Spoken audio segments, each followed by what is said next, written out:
l'artisanat représente 15% du PIB du Sénégal. Ah, quand même. Quand même, c'est énorme. Et pourtant, c'est tellement...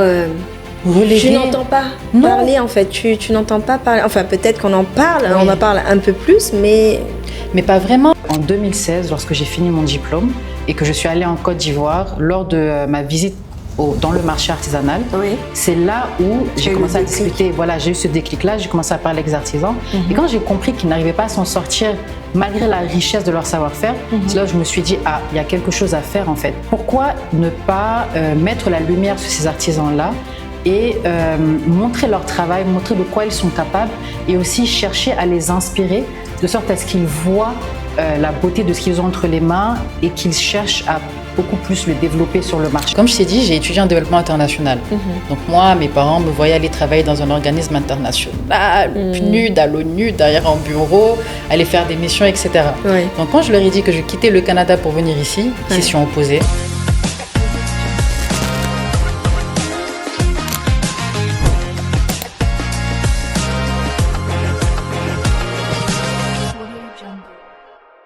Il y a souvent des gens qui vont nous impacter à un certain âge. Il y en a d'autres qui ont un certain impact déjà jeunes à travers ce qu'ils font. Et j'aimerais vous parler aujourd'hui de Aïcha, de Coup des Calom. Bonjour Aïcha. Bonjour Suzanne. Comment tu vas? Ça va très bien et toi? Aïcha, je suis contente de te recevoir ici, Merci. à Mouton Brun Studio. Un studio où tu as participé, mais il y a quelques années, parce que tu nous avais fait faire, on t'avait fait faire des meubles, comme celui-là, à tes tout débuts, je pense. C'était les débuts de Coup des Calom. Oui. Est-ce que tu pourrais nous parler un peu de ton parcours, justement, qui t'a amené à créer Coup des Calom, et par la suite, on dira qu'est-ce que c'est Coup des Calom. Aïcha, est-ce que tu te connais vraiment? Merci Suzanne de me recevoir à nouveau dans les magnifiques studios de Mouton Brun. Merci, c'est gentil. Alors, comme tu le sais, Coup des Calom a été créé officiellement en 2019. Ok.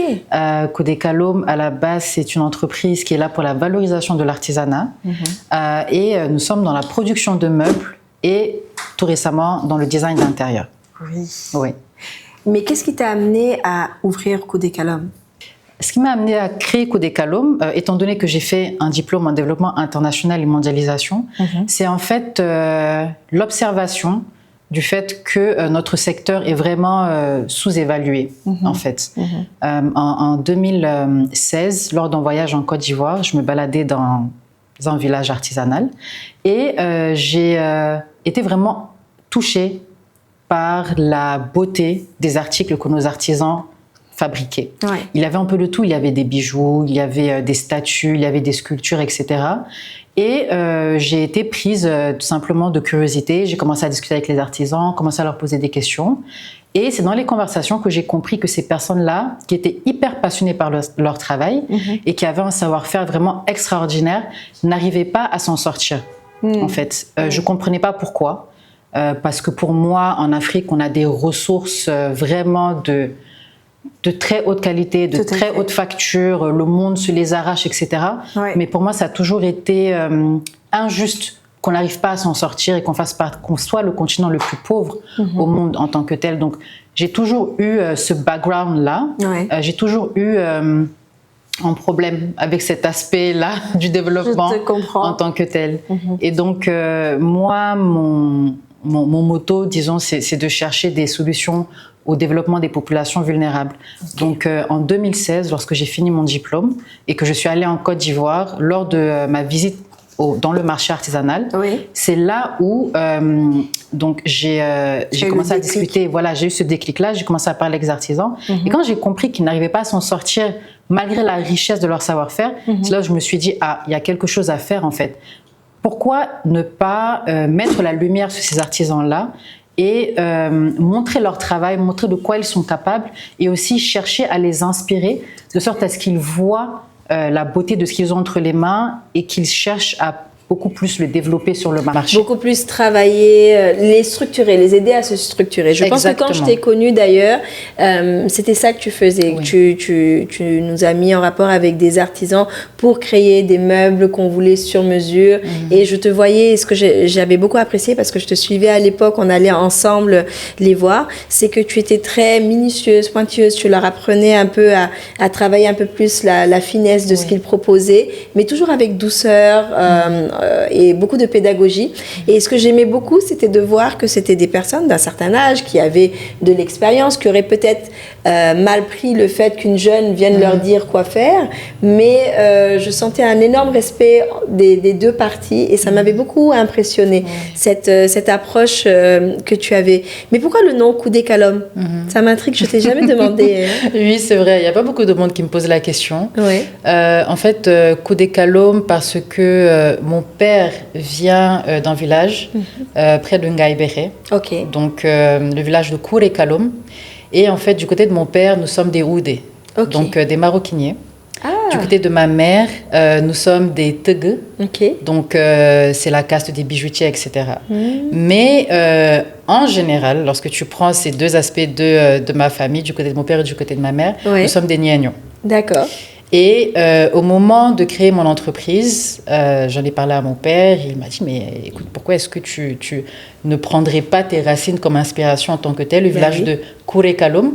Et étant donné que ma mère s'appelait Kodou et que je voulais aussi la mettre un peu dans le mix, j'ai ajusté à ma sauce et maintenant Kouré Kalom est devenu Coudé Kalom en fait. Et tu vois, moi je pensais que ça avait une autre signification, comme peut-être quelque chose dans une autre langue, mais là de savoir que c'est vraiment un mix entre ta mère et ton père, donc ton héritage que tu as voulu mettre dans ce nom, c'est très beau. Et pour la petite histoire, je n'étais pas au courant de la profondeur de mes racines vraiment et de la justesse du choix finalement de ce mot pour l'appellation de mon entreprise.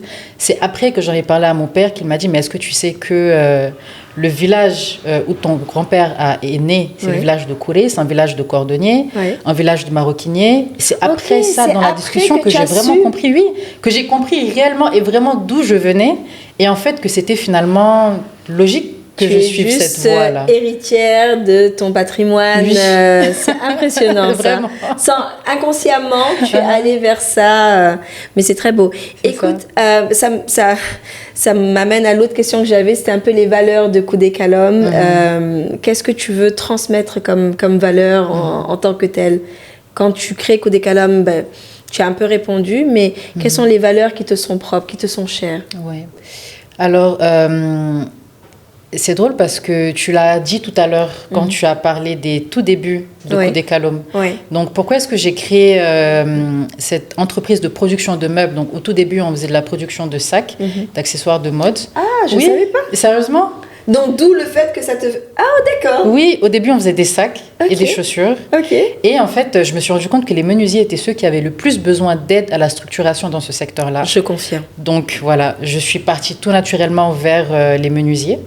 Et donc, depuis le début, le plus important pour moi, c'était la finition. C'était le travail. Donc, le vrai travail. Donc, le fait de mettre la main à la pâte dans une activité qui... et ta passion, en fait, de vraiment se donner les moyens de réussir, se donner les moyens de faire du mieux qu'on peut et se dépasser. Donc ça, je pense que c'est une qualité que pas beaucoup de personnes ont dans le secteur de l'artisanat et en Afrique en général. On n'a pas tendance à faire plus. On fait généralement juste assez. Ou on copie. Ou en copie. Mais ça m'amène à l'autre rubrique, parce qu'on est déjà rentré dans l'autre rubrique, le lien entre Coudé Kalom et le design. Donc, on passe à la rubrique suivante. Et le design?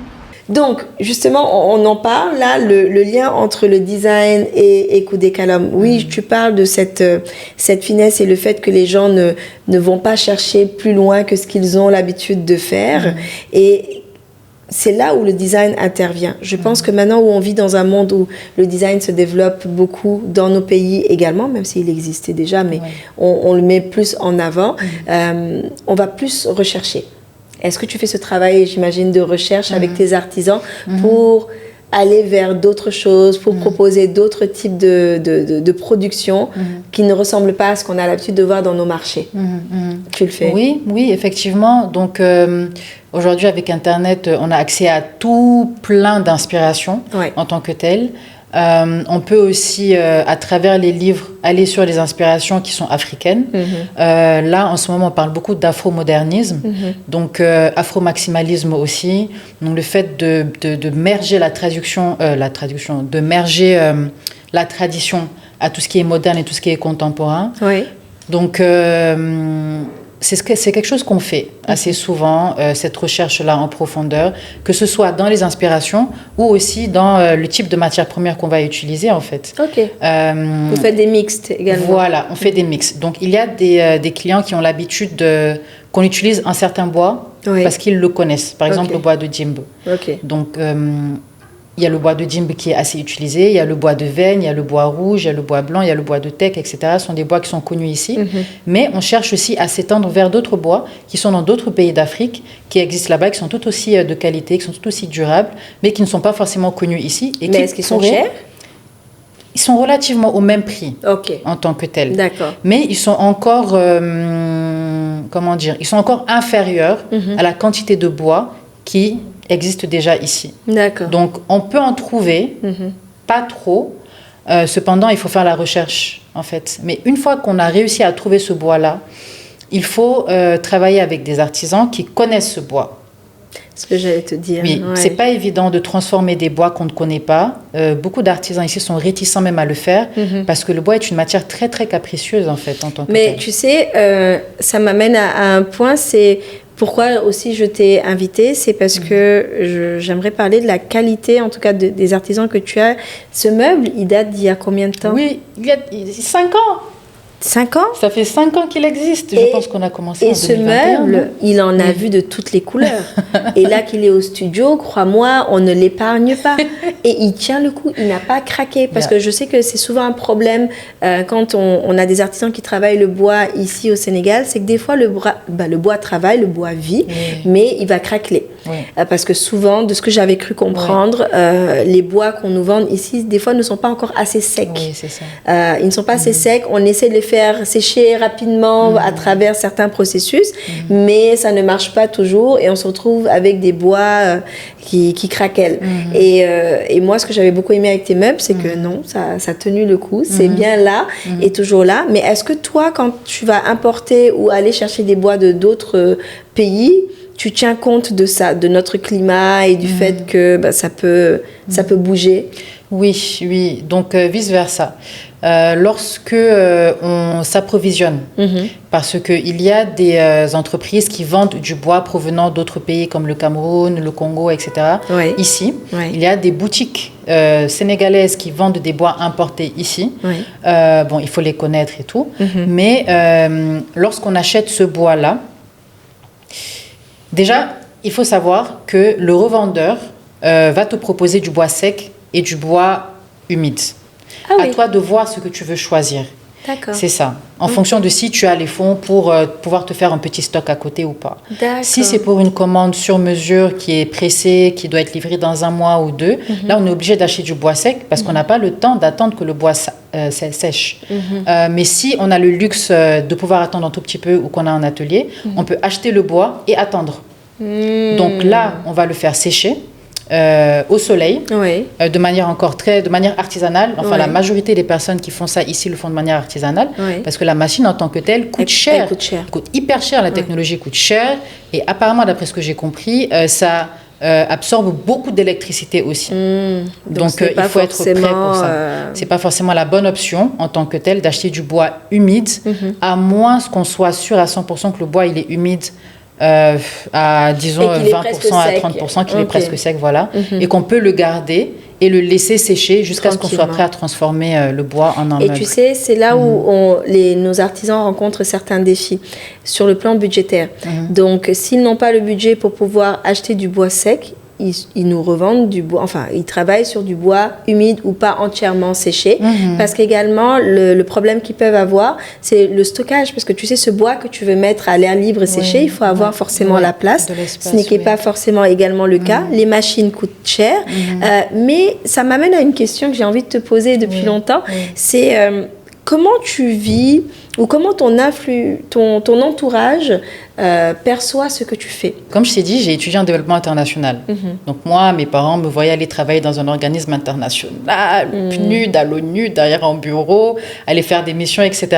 Donc quand je leur ai dit que je quittais le Canada pour venir ici, ils s'y sont opposés.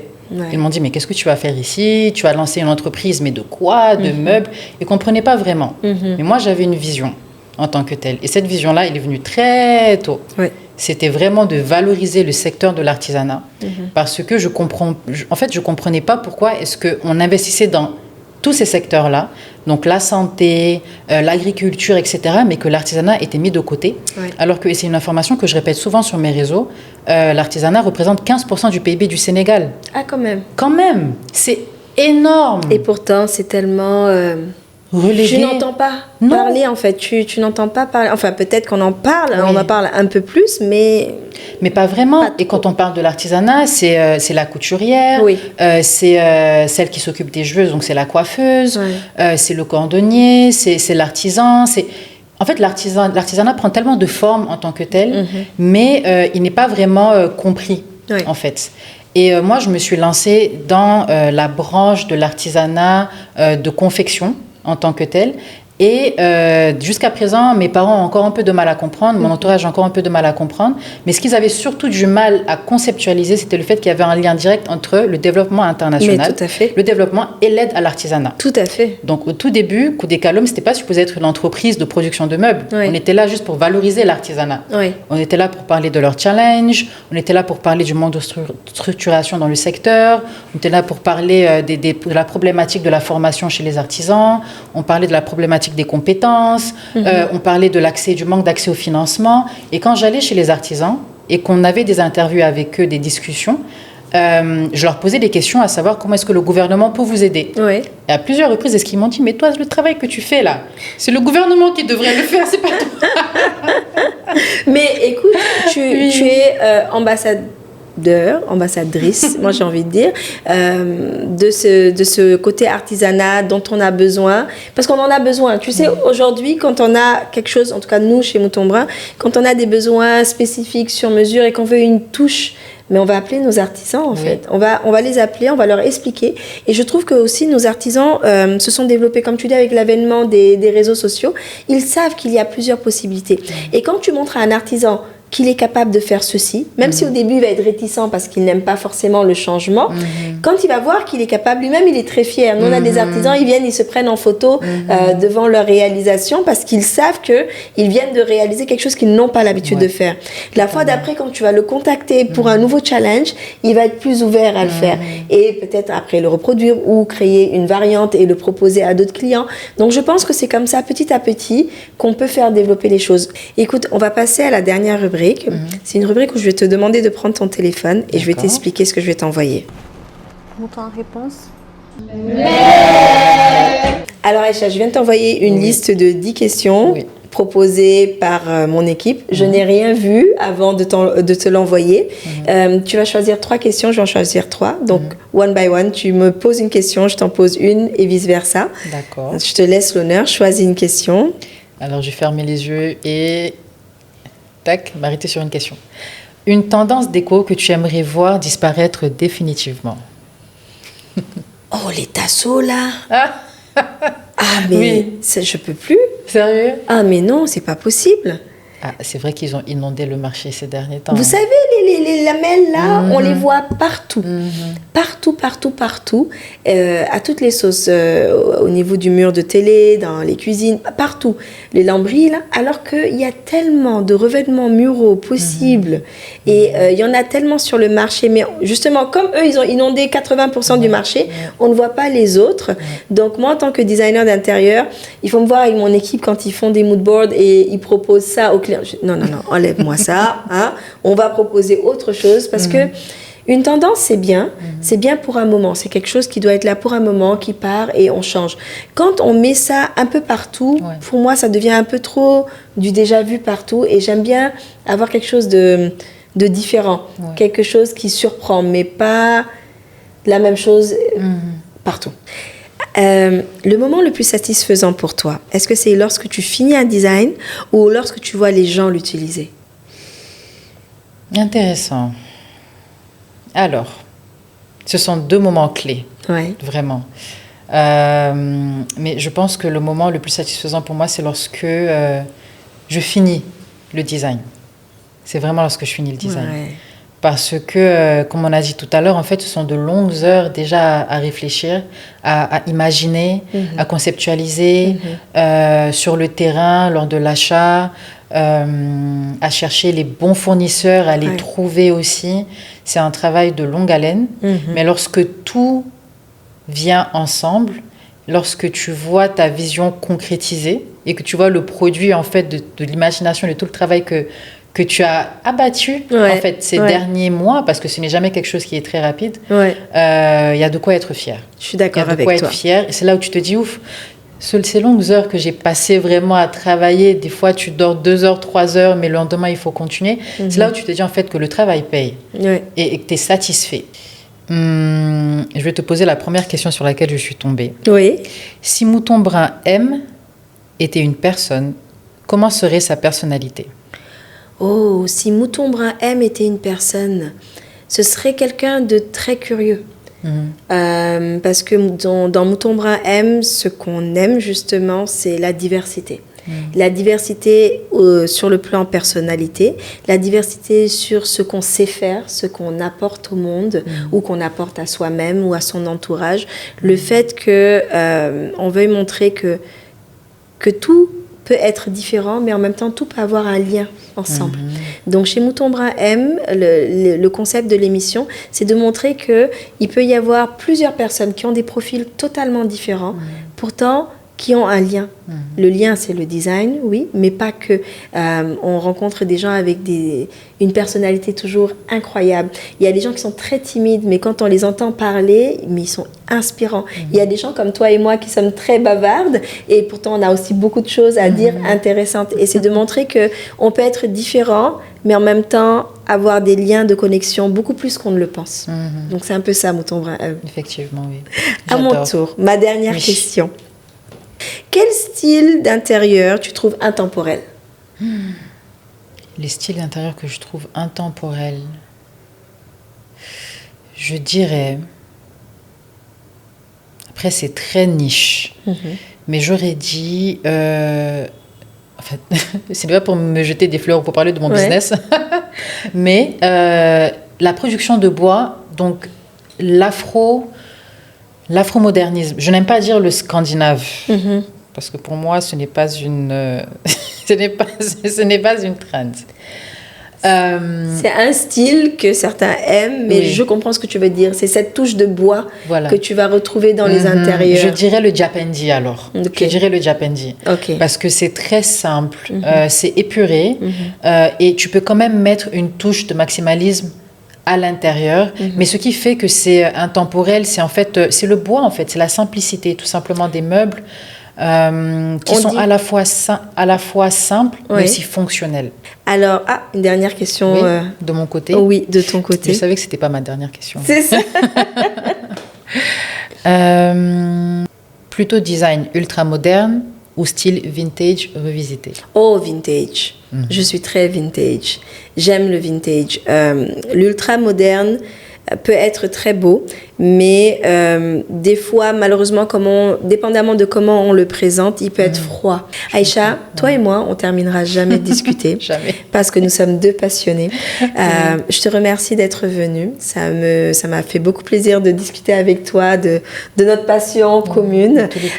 Et j'espère que les gens qui nous ont suivis, qui ne te connaissaient pas, comprendront pourquoi j'adore Aïcha de Coudé Kalom. Et je vous invite à aller sur ses pages. Vous allez découvrir son univers. Et moi, je vous dis à très bientôt. Bye bye.